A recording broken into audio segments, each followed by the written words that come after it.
അസ്സലാമു അലൈക്കും വറഹ്മത്തുള്ളാഹി വബറകാതുഹു. പ്രിയമുള്ളവരെ, നമ്മുടെ ഹക്കീം ഫൈസി സമസ്തയുടെ 100-ാം വാർഷിക പ്രചരണവുമായി ബന്ധപ്പെട്ട് അതിൻ്റെ കന്യാകുമാരി മുതൽ കാശ്മീർ വരെയുള്ള യാത്രയുടെ ഭാഗമായി ടിപ്പു സുൽത്താൻ്റെ പാദസ്പർശം കൊണ്ട് അനുഗ്രഹീതമായ ചരിത്രങ്ങൾ ഉറങ്ങുന്ന വയനാടിൻ്റെ ഹരിതഭൂമിയിലേക്ക് കടന്നു വന്നിരിക്കുകയാണ്. അപ്പോൾ ഇന്നത്തെ യാത്ര വയനാട്ടിലൂടെയാണ്. പല കേന്ദ്രങ്ങളും സന്ദർശിച്ചു. ഇപ്പോൾ കാട്ടിച്ചിറക്കൽ മഹാനായ സയ്യിദ് അഹമ്മദ് ജലാലുദ്ദീൻ അൽ ബുഖാരി ഖദ്ദസല്ലാഹു സിറഹുൽ അസീസ് തങ്ങളുടെ മക്ബറയിൽ അദ്ദേഹം എത്തിച്ചേർന്നിരിക്കുകയാണ്. വഴിയിൽ വെച്ചുകൊണ്ട് അദ്ദേഹത്തെ കാണാൻ സാധിച്ചു.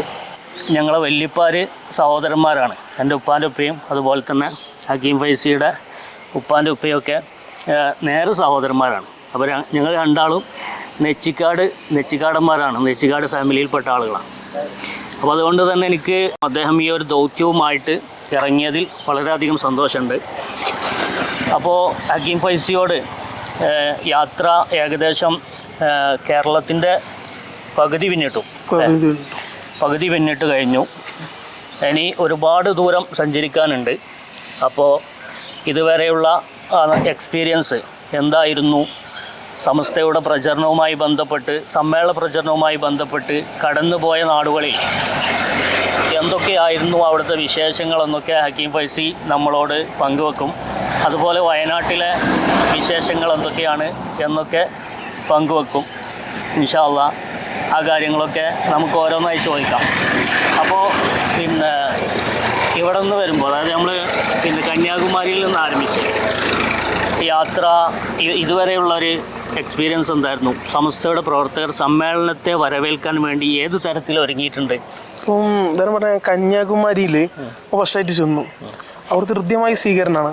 അതിലപ്പുറം ഞാൻ ചോദിക്കുന്നുണ്ട്, അതായത് അവിടുത്തെ പ്രവർത്തകരോട്, എത്ര ബസ്, നിങ്ങൾ 3 ബസ്സെങ്കിലും കന്യാകുമാരി പറഞ്ഞിട്ടുണ്ടെങ്കിൽ ഇവിടുന്ന് കാസർഗോഡ് നിന്നത്തിന് 700-800 കിലോമീറ്റർ അപ്പുറത്താണ്, പ്രത്യേകിച്ച് തമിഴ്നാട്ടിലാണ്. ഒരു 3 ബസ്സെങ്കിലും നിങ്ങൾ അങ്ങനെ നമ്മളെ 100-ാം വാർഷികത്തിന് വരണം എന്ന് പറഞ്ഞപ്പോൾ അവർ പറയും ഇൻഷാ അല്ലാഹ് 33 ബസ്സങ്ങൾ ഉണ്ടാവും. കന്യാകുമാരി മാത്രം? കന്യാകുമാരി പറഞ്ഞാൽ നമ്മൾക്ക് സമസ്ത അവിടെ ഉണ്ടോന്ന് തന്നെ ഇപ്പോഴാണ് നമ്മൾ. ഞാൻ വരുന്നതിന്റെ 3-4 ദിവസം മുമ്പാണ് അവിടെ കമ്മിറ്റി രൂപീകരിക്കുന്നത് SKSF. അവർ പറയാൻ ഭയങ്കര സന്തോഷം, ഞങ്ങള് ഭയങ്കര ചർച്ച ചെയ്ത് 4 ദിവസം മുമ്പാണ് അവിടെ കമ്മിറ്റി രൂപീകരിക്കുന്നത്. അവിടുന്നാണ് 33 ബസ്. അപ്പൊ സമ്മേളനം നമ്മൾ കണക്കൂട്ടി കൊടുത്തും വിടും. നമ്മൾ ഈ യാത്ര വെച്ചിട്ടുണ്ടെങ്കിൽ ഉള്ളേരി കൂടെയാണ്. ഞാനിപ്പോൾ ഈ വരുന്ന കുറച്ച് പൈലറ്റ് വാഹനം മുമ്പിലും ഇത്ര സ്വീകരണം വേണം, അതിനനുസരിച്ചുള്ള പോക്കല്ല. നമ്മൾ വീഡിയോസുകൾ കണ്ടാൽ തന്നെ അറിയിക്കാറും. അത് ഓരോ ഉള്ളേരി ഗ്രാമങ്ങളിൽ പോയിട്ടും അതുപോലെ തന്നെ ചെറിയ മദ്രസകൾ, സമസ്തയുടെ പ്രവർത്തനങ്ങൾ ഉള്ളതൊക്കെ മറ്റുള്ളവർക്ക് അറിയിക്കുക. അതുപോലെ തന്നെ ആരൊക്കെ എന്തൊക്കെ സമസ്തയ്ക്ക് വേണ്ടി പ്രവർത്തിക്കുന്നുണ്ട് അത് എത്തിച്ചു കൊടുക്കുക. അതാണ് അപ്പോൾ ജനങ്ങൾക്ക് ഭയങ്കര അതാണ് ഒന്നും കൂടി ഇഷ്ടം. മറ്റുള്ള വലിയ ബിൽഡിംഗ് ഒക്കെ കാണിച്ചു കൊടുക്കണേക്കാട്ടി, ഇപ്പോൾ ഉദാഹരണം പറയാം, കൊല്ലം ജില്ലയിൽ ഒരു ഉസ്താദിന്റെ, നിങ്ങൾ കണ്ടിട്ടുണ്ടാറിയില്ല, വീട്ടിലുള്ള അത് ഭയങ്കര ജനങ്ങളെ ഏറ്റെടുത്ത് ആ ഉസ്താദ് വിളിച്ച്, അതായത് കൊല്ലം ജില്ല അവിടെ മൊത്തം ചർച്ച ആയിട്ടുണ്ട്. അതിനപ്പുറം ഒരുപാട് ഫണ്ട് വന്നിട്ടുണ്ട്. ഇതൊക്കെയാണ് നമ്മുടെ യാത്ര കൊണ്ടുള്ള ബെനിഫിറ്റ് എന്ന് പറയുന്നത്. സമസ്ത പ്രചരിപ്പിക്കുക, അതുപോലെ തന്നെ സമസ്തയുടെ സ്ഥാപനങ്ങൾ, സമസ്തയുടെ കൂടെ ഉറച്ചു നിൽക്കുന്ന സ്ഥാപനങ്ങളെ പരിചയപ്പെടുത്തുക. തികച്ചും വ്യത്യസ്തമായ, ഞങ്ങൾ വീഡിയോയിൽ ശ്രദ്ധിച്ച കാര്യം, സാധാരണ നമ്മൾ കണ്ടു പരിചയമുള്ള വലിയ സമുച്ചയങ്ങൾ, അതൊക്കെ അതിൻ്റെ പരസ്യവും പ്രമോഷനൊക്കെ ഇഷ്ടംപോലെ നടക്കുന്നുണ്ട്. പക്ഷേ ഇങ്ങനെ ചില കാര്യങ്ങൾ, ഇങ്ങനെയൊക്കെ സ്വന്തം വീട്ടിൽ സഹചാരി സെൻറ്റർ നടത്തും, കണ്ടപ്പോൾ കണ്ണ് നിറഞ്ഞു പോയി. അതേപോലെ തന്നെ ഒരാൾ സ്വന്തം വീട്ടിൽ ഒരു ഹിഫ്ള് കോളേജ് നടത്തുക, അതും അദ്ദേഹത്തിൻ്റെ സമ്പത്ത് ഉപയോഗിച്ച്, അദ്ദേഹം അതിനു വേണ്ടിയിട്ട് സ്വരൂപിക്കുന്ന സംഭാവനകൾ ഉപയോഗിച്ചതൊക്കെ പറയുമ്പോൾ വളരെ അത്ഭുതം തോന്നി, കണ്ണ് നിറഞ്ഞു പോയി. സത്യം പറയാം, കണ്ടിട്ട് കണ്ണ് നിറഞ്ഞു. ഞാൻ അവിടുന്ന് അത്ഭുതപ്പെട്ടാണ് വീട്ടിൽ മജീദ് നൂർ നടത്താൻ വേണ്ടിയിട്ട്. പക്ഷെ അതല്ല, അയാളിത് അറിയിക്കാൻ വേണ്ടിയിട്ട് എൻ്റെ വ്ളോഗിൽ വരണമെന്നല്ല. അയാളെ മനസ്സിലെന്താ വെച്ചിട്ടുണ്ടെങ്കിലേ, ഈ ഉസ്താദ് ഇയാളെന്തോ സംഭവമായിട്ട് കാണാണ്. ഈ ഉസ്താദ് എൻ്റെ കടയിൽ കയറി, അല്ല എൻ്റെ കടയിൽ നമ്മൾ സഹചാരി വീട്ടിലേക്ക് വന്നിട്ട് എന്ത് ചെയ്യണം, ഒരു വെള്ളം കുടിച്ച് പോകണം. അതായത് അവിടുത്തെ SKSF പ്രവർത്തകർ പറയണത്, ആരെന്ത് വന്നിട്ടുണ്ടെങ്കിൽ ഒരാൾക്കും പഴമ്പരും ചായ അയാൾ കടയിൽ നിന്നോ അല്ലെങ്കിൽ വീട്ടിലുണ്ടാക്കിയിട്ട് കൊടുക്കും. അയാൾ പറയണത്, അത് ഇങ്ങനെ ജീവിക്കണ ഒരുപാട് മനുഷ്യന്മാർ, അറിയപ്പെടാതെ വ്യക്തികരായതും പടച്ചോനെ ഇഖ്ലാസ് വെച്ച് നടക്കുന്ന ഒരുപാട് മനുഷ്യർ നമ്മൾ അല്ലാത്തത് തന്നെയാണ് ഈ വിഷയം. നിസ്വാർത്ഥരായ മനുഷ്യന്മാർ ഒരുപാടുണ്ട് സമസ്തക്ക്. അതൊക്കെ സമസ്തയോടുള്ള സ്നേഹം കൊണ്ടാണ്. സമസ്തയോടുള്ള സ്നേഹം തന്നെ തീർച്ചയായിട്ടും. പിന്നെ എനിക്ക് തോന്നിയ ഒരു കാര്യം, നിങ്ങൾ യാത്ര അങ്ങനെ ഫുള്ളായിട്ട് വാച്ച് ചെയ്യണം. അപ്പോൾ നമ്മളിപ്പോൾ ഈ മലപ്പുറം, പാലക്കാട്, കോഴിക്കോട് ജില്ലകൾ, വയനാട്, മലബാർ ഏരിയകളിലേക്ക് വന്ന സമസ്ത പ്രചുര പ്രചാരം നേടിയ ഒരു ഏരിയ. തെക്കൻ ജില്ലകളെ സംബന്ധിച്ച് നമുക്ക് അത്ര ഒരു ധാരണയില്ല. അവിടെ സമസ്ത ഉണ്ടോ, സമസ്തൻ്റെ പ്രവർത്തനങ്ങൾ എന്തൊക്കെയാണ് എന്ന കാര്യങ്ങളെ കുറിച്ചൊന്നും ധാരണയില്ലായിരുന്നു. പക്ഷെ നിങ്ങളെ യാത്ര വളരെ ചെറിയ ഭാഗത്ത് കൂടെ ഇങ്ങനെ സ്ട്രെച്ച് ചെയ്ത് പോയിട്ടുള്ളൂ. ഓരോ ജില്ലയിലും ഓരോ ദിവസം. പക്ഷേ അവിടുത്തെ ആളുകളുടെ ആവേശം കാണുമ്പോൾ നമുക്ക് തന്നെ രോമെടുത്തോടിക്കാം. കാരണം അത്രത്തോളം സമസ്തയെ സ്നേഹിക്കുന്ന ആളുകൾ ആ ഭാഗത്തൊക്കെ ഉണ്ട്. തെക്കൻ ജില്ലയിൽ നമുക്കറിയാം, തെക്കൻ ജില്ലയിൽ പിന്നെ അവിടെ ദക്ഷിണ കേരള ജമിയത്തുൽ ഉലമ സജീവമായിട്ട് പ്രവർത്തിക്കുന്ന സ്ഥലം. പക്ഷെ അവിടെയും സമസ്ത അതിൻ്റെ വേര് പടർത്തിയിരിക്കുകയാണ്, സജീവമായിട്ട് പ്രവർത്തിക്കുന്നുണ്ട് എന്ന് അറിഞ്ഞപ്പോൾ വളരെയധികം സന്തോഷം. ശരിക്കും വിപുലമായിരിക്കുന്നൊരു യാത്ര. സയ്യിദുൽ ഉലമൻ്റെ യാത്രയ്ക്ക് വരുമ്പോൾ അത് കുലുങ്ങും. 90-ാം വാർഷികത്തിന് നമ്മൾ 90-ാം വാർഷികം നടന്ന സ്ഥലം ഉണ്ടല്ലോ, അവിടെ പോയപ്പോൾ അവിടെയാണ് 90-ാം വാർഷികത്തിന് തങ്ങൾ ഈ യാത്ര സഞ്ചാരം അവിടെ വരുന്നുണ്ടല്ലോ. അവിടെയാണല്ലോ പോയിന്റ്, ആലപ്പുഴ ജില്ലയിൽ. പക്ഷെ ജനങ്ങൾ പറയാണ് എന്തായാലും ഇത് വ്യത്യസ്തമായിരിക്കും ആ യാത്ര, കുലുങ്ങും. അതാണ് തങ്ങളെ ഏറ്റെടുക്കാൻ ജനങ്ങൾക്ക്. പക്ഷെ അവിടെയൊക്കെ പോയിട്ടുണ്ടെങ്കിൽ അവിടെയൊക്കെ സയ്യിദുൽ ഉലമ വേറെ വ്യത്യസ്തമാണ്. സയ്യിദുൽ ഉലമ സമസ്ത അവർക്ക് ഭയങ്കര ആവേശം, രോമാഞ്ചം. എനിക്കൊന്ന് 90-ാം വാർഷികത്തോടു കൂടെയാണ് തെക്കൻ കേരളത്തിൽ തീർച്ചയായിട്ടും, അതായത് ആലപ്പുഴ ജില്ലയിലും പറഞ്ഞ പോലെ ആലപ്പുഴ ജില്ലയിലും സമസ്തന്റെ എത്രത്തോളം പവിത്രത ജനങ്ങൾക്ക് മനസ്സിലാവുന്നതും ജനങ്ങളത് ഉൾക്കൊള്ളുന്നതും. പിന്നെ പ്രധാനപ്പെട്ട ഒരു പോയിന്റ്, അതേപോലെ 100-ാം വാർഷിക ഒരു ചരിത്ര സംഭവമാണ്. കാസർഗോഡിനാണ് ഭാഗ്യം ലഭിച്ചിട്ടുള്ളത്. പക്ഷെ ഈ കാസർഗോഡിന് ഒരു പ്രത്യേകത ഉണ്ട്. കാസർഗോഡ് അതിർത്തി ജില്ലയാണല്ലോ. കർണാടക ഒന്നായിട്ട് ഇളകി വരുന്നതാണ് അറിയാൻ സാധിച്ച വിവരം. കർണാടക കന്യാകുമാരി 33 ബസ് ഉണ്ട് പറഞ്ഞില്ലേ, ആ 33 ബസ് ഞാൻ അവിടുന്ന് വരികയല്ലേ ആളുകള്. അപ്പൊ ഈ കർണാടക, ഈ അതിർത്തി, കൊടക്, ഇങ്ങനെ തുടങ്ങിയിട്ടുള്ള ഓരോ ഭാഗങ്ങൾ അതിർത്തി, അവിടുത്തെ ആളുകൾ തന്നെ കൂടിയാൽ തന്നെ നിറയോന്ന് എനിക്ക് പേടി. കേരളക്കാർക്ക് പങ്കെടുക്കാൻ സ്ഥലം ഉണ്ടാവില്ല തോന്നുന്നേ. പിന്നെ ഈ കർണാടകത്തെ ആളുകൾ പറഞ്ഞു അവിടെ സംഘടനാ ബേസ് അല്ലാതെ തന്നെ മുസ്ലിങ്ങൾ ഒന്നായിട്ട് ഒഴുകുന്നതാണ് അവരുടെ പ്രതീക്ഷ. തീർച്ചയായിട്ടും. ഇപ്പൊ നമ്മൾ ഈ കൊടക്, ഞാൻ സത്യം പറഞ്ഞാൽ മലബാർ തലത്തിൽ നമ്മൾ കോഴിക്കോട്, മലപ്പുറം ഇങ്ങനെ നമ്മളെ ഏരിയയിൽ വല്ലാതെ ഇതിന് കൂടുതൽ പ്രചരണം കൊടുത്തിട്ടില്ല. ഞാൻ അന്ന് എനിക്ക് പനിയും കാര്യങ്ങളും വന്ന് ഞാൻ കുറച്ച് റെസ്റ്റിലായി, 2 ദിവസം റെസ്റ്ററായി പോയി. ഞാൻ കൂടുതൽ എന്ത് ചെയ്തിട്ടില്ല. ഇവിടെ എന്തായാലും ഇവിടെ സമസ്തയും കാര്യങ്ങളൊക്കെ ഉണ്ട്. പക്ഷെ ഇനി കൂടുതലായിട്ട് നമ്മൾ പ്രവർത്തിക്കേണ്ട ആവശ്യമില്ലല്ലോ. നമ്മൾ കൂടുതലായിട്ട് ഇതാവണ്ട, മറ്റുള്ള ഏരിയക്ക് ഇതാവും. പക്ഷെ കൊടകുന്നൊക്കെ എത്ര വലിയാണ് വരുന്ന ദിവസം. നിങ്ങൾ വരണം. ഓരോ സ്ഥാപനം അവരെ വിചാരം എന്താ അറിയും, ഞാൻ ഓരോ യൂണിറ്റിൽ കയറും, ഓരോ മഹലിൽ കയറിയിട്ട് പ്രചരണം നടത്തുന്നതാണ്. അപ്പം ഞാൻ പറഞ്ഞു അടുത്തണ്ടേ. അപ്പോൾ 2 ദിവസം ഉള്ളൂ. പക്ഷെ ഭയങ്കര സങ്കടമാണ് പറഞ്ഞത്. ഇപ്പോൾ ഇന്നൊക്കെ ഉൾപ്പെടുത്തിയിട്ടുള്ള ഒരു ഗ്രൂപ്പ് ഉണ്ടാക്കിയിരിക്കണം കൊടകേര്. ഇന്നൊക്കെ ഉൾപ്പെടുത്തിയിട്ടുള്ള ഗ്രൂപ്പ്. എന്നിട്ട് എങ്ങനെയൊക്കെയാണ് ആവണത്, എങ്ങനെയൊക്കെ അവർ ചർച്ച നമുക്ക് പറ്റുമോ, നമ്മളെ തീരുമാനത്തിനനുസരിച്ച് നിൽക്കുകയാണ്. മാഷാ അല്ലാഹ്. ഇത് സമസ്തനോടുള്ള സ്നേഹം. നമ്മളിപ്പോൾ ഒറ്റയാൾ ഒരു സ്റ്റിക്കർ ഒട്ടിച്ചിക്കാൻ അങ്ങനെ പോണതിന് പകരം ഇത് സമസ്തനോടുള്ള സ്നേഹമാണ്, മുഹബത്താണ്. ഞാൻ ചോദിക്കട്ടെ, പിന്നെ നിങ്ങളിപ്പോൾ കേരളം സമസ്ത സമസ്തയെ അറിയുന്ന ഒരു നാടാണ് കേരളം. തീർച്ചയായിട്ടും. കേരളം വിട്ടു കഴിഞ്ഞാൽ പിന്നെ നിങ്ങളുടെ അനുഭവങ്ങൾ വ്യത്യസ്തമായിരിക്കും. കേരളം വിട്ട് കഴിയുമ്പോൾ സമസ്തൻ്റെ പ്രചരണവുമായിട്ട് പോകുമ്പോൾ അവിടെ ഏത് രീതിയിൽ സമസ്തയെ പ്രചരിപ്പിക്കാനാണ് നിങ്ങൾ ഉദ്ദേശിക്കുന്നത്? അത് ഇൻഷാ അല്ലാഹ് അതിന് കുറച്ച് മാറ്ററും കാര്യങ്ങളൊക്കെ തയ്യാറാക്കിയിട്ടുണ്ട്. നോട്ടീസ് ഉപയോഗിക്കുക. അതായത് ഇപ്പോൾ തീരെ ഏരിയകളിൽ ഉണ്ടാവില്ലല്ലോ സമസ്ത എന്താണെന്നുള്ളത്. അപ്പോൾ ഞാൻ ഉദ്ദേശിച്ചിട്ടുള്ളത് വെച്ചിട്ടുണ്ടെങ്കിൽ നമ്മൾ വാഹനത്തിൽ കുറച്ച് സ്റ്റിക്കറും കാര്യങ്ങളും അതുപോലെ തന്നെ നോട്ടീസും കാര്യങ്ങളും ഓരോ പള്ളികളിലൊക്കെ പ്രചരിപ്പിക്കുക എന്നുള്ള ഉദ്ദേശവും. പറ്റുന്നിടത്തേക്ക് ഒട്ടിക്കാൻ പറ്റുന്നിടത്തേക്ക് ഒട്ടിച്ചിട്ടും സമസ്ത എന്താണെന്ന് വായിക്കട്ടെ. അതുപോലെ തന്നെ അവർക്ക് മനസ്സിലാക്കുന്ന രീതിയിൽ പറഞ്ഞു കൊടുക്കുക, കാര്യങ്ങളാവുക. അതായത് ഇൻഷാ അല്ലാഹ് നമുക്ക് എങ്ങനെയൊക്കെ ആവുന്ന രീതിയിൽ നമുക്ക് പറഞ്ഞു കൊടുക്കാൻ പറ്റുമോ. ഇതിപ്പോൾ കേവലം ജനങ്ങൾ മനസ്സിലാക്കട്ടെ, കേരളക്കാർ മനസ്സിലാക്കട്ടെ സമസ്ത അവിടെയൊക്കെ എത്രത്തോളം വേരൂന്നി പ്രവർത്തനങ്ങളുണ്ട് എന്നുള്ളതും കൂടി ഇതിൻ്റെ ഉള്ളിൽ ലക്ഷ്യമുണ്ട്. അപ്പോൾ ഈ പ്രയാണം 100 ദിവസത്തെ യാത്രയാണെന്ന് പറഞ്ഞു. കാശ്മീരിൽ 100ാമത്തെ ദിവസം എത്തുകയാണോ? ഈ ഡിസംബർ 15 മുമ്പായിട്ട് അവിടെ കയറണം, അല്ലെങ്കിൽ അവിടെ അതിർത്തി അടക്കുമല്ലോ. അങ്ങനെയാണ് വിവരം കിട്ടിയിട്ടുള്ളത്. അപ്പം 8-ാം തീയതി ഞാൻ കുറച്ച് ലാഗ് അടുപ്പിച്ചിട്ട് പോയതായിരുന്നു. അപ്പോൾ പെട്ടെന്നാവണം. അതായത് ഡിസംബർ 15 മുമ്പ്. ഇപ്പോൾ ഏകദേശം മഞ്ഞ് രണ്ടാളെ കയറ്റിൽ വരുന്ന സമയത്താണ് നമ്മൾ എത്തിപ്പെടുന്നത്. അത് ഏറ്റവും കൂടുതൽ ഡേഞ്ചർ സമയത്താണ് അവിടെ തണുപ്പ് ഓവറുള്ള സമയത്താണ് എത്തുന്നത്. കാര്യങ്ങളൊക്കെ കറക്റ്റായിട്ട് അന്വേഷിച്ചിട്ടുണ്ട് കാര്യങ്ങളൊക്കെ. തീർച്ചയായിട്ടും. ഈ വയനാട്ടിലേക്ക് ചുരം കയറിയതിന് ശേഷം നിങ്ങൾക്ക് അനുഭവപ്പെട്ട ഒരു കാര്യം എന്താണ്? നമ്മളെ നാട്ടില് സമസ്ത എത്രത്തോളം ഉണ്ട് അതല്ലേ ചോദ്യം. ഇന്നലെ രാത്രി ഏകദേശം ഞാനൊരു ഒരു കോളേജിലൊക്കെ എടുക്കാനും അവിടെ സ്റ്റേയും കാര്യങ്ങളും ഉറപ്പിച്ചിരുന്നത്. പക്ഷേ റൂട്ട് മാപ്പ് ചെറിയൊരു വ്യത്യാസം വന്നു. അതായത് ജാഫർ ദാരിമേറും അദ്ദേഹം വിളിക്കുകയാണ്, അതുപോലെ തന്നെ നമ്മൾ കോർഡിനേറ്റർ ബന്ധപ്പെട്ടാണ് നമ്മുടെ വീട്ടിൽ ഭക്ഷണവും കാര്യങ്ങളും ഇന്ന് കെടുത്തും കാര്യങ്ങളും. എന്നിട്ട് അദ്ദേഹം ഭക്ഷണത്തിനാവാണ് രാത്രി ഏകദേശം ഒരു 10 മണി സമയത്ത് അദ്ദേഹം എവിടെയാണ് സുൽത്താൻ ബത്തേരി ഞങ്ങളെ കാത്തിക്കാണ്. ഇത് സംസ്ഥാനത്തോടുള്ള മുഹബത്ത്. പിന്നെ അതുപോലെ തന്നെ ഇവിടെ വന്നപ്പോഴാണ് ഒരുപാട് മക്കാമുണ്ട് അറിയാൻ കഴിഞ്ഞു. അതിലപ്പുറം ആനമങ്ങാട് ഉസ്താദിനെ ഒന്ന് പരിചയപ്പെടാൻ കഴിഞ്ഞു. ആനമങ്ങാട് ഉസ്താദ് എനിക്ക് കൂടുതൽ അറിയില്ല, അതിന് ഉസ്താദിനെ ചോദിക്കണം എങ്ങനെയൊക്കെ ചരിത്രം കാര്യങ്ങളൊക്കെ. ആനമങ്ങാട് ഉസ്താദിന്റെ മില്ലമുക്കിൽ നിന്നല്ല നിങ്ങൾ ഇപ്പൊ നേരെ വന്നു വരുന്നത്. അവിടെ ആയിരുന്നു അദ്ദേഹം ദർശ നടത്തിയിരുന്ന സ്ഥലം. അതായത് ഈ പരിസരത്തേക്ക് സമസ്ത ഉണ്ടാക്കാൻ വേണ്ടിയിട്ട് മറ്റുള്ള സ്ഥാനങ്ങളൊന്നും അദ്ദേഹം ബഹുമാനപ്പെട്ടവർ ആഗ്രഹിച്ചിട്ടില്ല എന്നൊക്കെ അറിയാൻ കഴിഞ്ഞു. ഇങ്ങനെയൊക്കെ സംസ്ഥാനം പ്രവർത്തിച്ചവരുണ്ട് അറിയുമ്പോഴാണ്. ആനമങ്ങാട് എന്ന് പറയുമ്പോൾ പെരിന്തൽമണ്ണ അല്ലെ, പെരിന്തൽമണ്ണ ഭാഗത്തു നിന്നാണല്ലോ ഇങ്ങോട്ട് വന്നിട്ട് ഒരു ഇത്ര വർഷക്കാലം ഇവിടെ നിന്ന് ബഹുമാനപ്പെട്ട ഒരു ഖബറും അവിടെ തന്നെയാണ്.